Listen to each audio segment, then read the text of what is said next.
국민의힘 지도부와의 간담회를 진행한 총선 낙선자들이 당정관계 재정립, 또 혁신형 비대위 출범 등 쓴소리를 쏟아냈습니다. 총선 승리 이후 연일 정부 여당에 대한 압박을 이어가는 민주당은 최상병 특검 수용 등을 고리로 공세 고삐를 늦추지 않고 있습니다. 국회 연결합니다. 박광열 기자. 네, 국회입니다. 네, 여당 움직임부터 살펴보죠. 오전에 열린 낙선자 간담회 꽤 긴 시간 진행됐다고요? 네, 맞습니다. 윤재욱 원내대표 겸 당대표 권한대행과 총선 낙선자 등 원외 당협위원장과의 간담회, 앞서 중진과 초선 당선인 당 원로와의 만남에 이은 당 수습책 모색 차원이었는데요. 참석자 100여 명 가운데 30명 넘는 낙선자들의 의견 개진이 3시간 넘게 이어졌습니다. 이 발언의 핵심은 총선 패인 관련 개선책에 쏠렸습니다. 현행 당대표 선출 당원 100% 투표 규정을 손봐서 민심을 더 반영하자거나 대표와 최고위원을 별도로 뽑는 지금의 단일 지도 체제 대신 집단 지도 체제를 도입해서 수직적 당전 관계를 해소하자는 취지의 의견이 제시됐습니다. 여기에 단순히 전당대회 준비가 아닌 당 체질을 바꾸는 혁신형 비대위 필요성도 언급됐습니다. 혁신형 비대위를 주장하는 분들이 많았습니다. 22일 날 또 당선자 총회를 한 번 더 하니까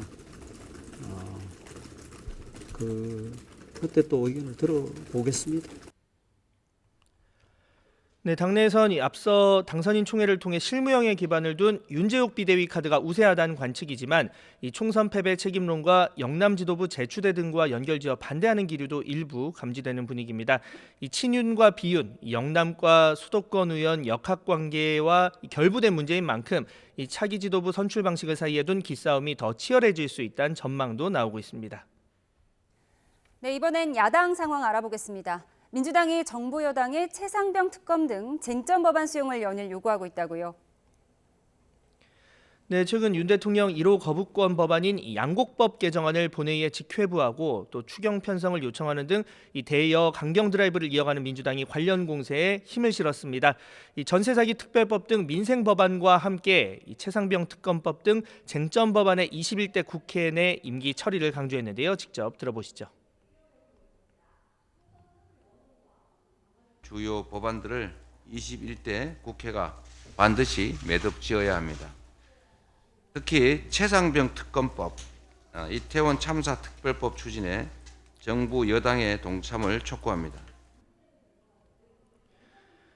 네, 여기에 민주당을 포함한 6개 야당은 최상병 특검법 신속 통과 촉구 기자회견으로 압박 수위를 높였습니다. 22대 국회 제3당과 제4당이 된 조국혁신당의 조국 대표 그리고 개혁신당 이준석 대표도 한자리에 서며 눈길을 끌었는데요. 민주당에선 총선 압승 이후 이재명 대표 연임설이 연일 확산하는 가운데 국회의장과 원내대표 등 주요 직책 역시 친명 내전 분위기를 보이고 있습니다. 친명 조정식 의원은 오늘 사무총장직을 내려놓으면서 추미애 전 장관과의 국회의장 경쟁을 사실상 본격화했고 친명 좌장 정성호 의원 등도 유력 후보군으로 거론됩니다. 이에 비명계 윤건영 의원은 이재명 대표 연임설에 대해서 당에 별로 도움이 되지 않는 이슈이자 지금은 총선 민의를 충실히 수행하는 것이 중요하다고 공개적인 제동의 목소리를 표출하기도 했습니다. 지금까지 국회에서 YTN 박광열입니다.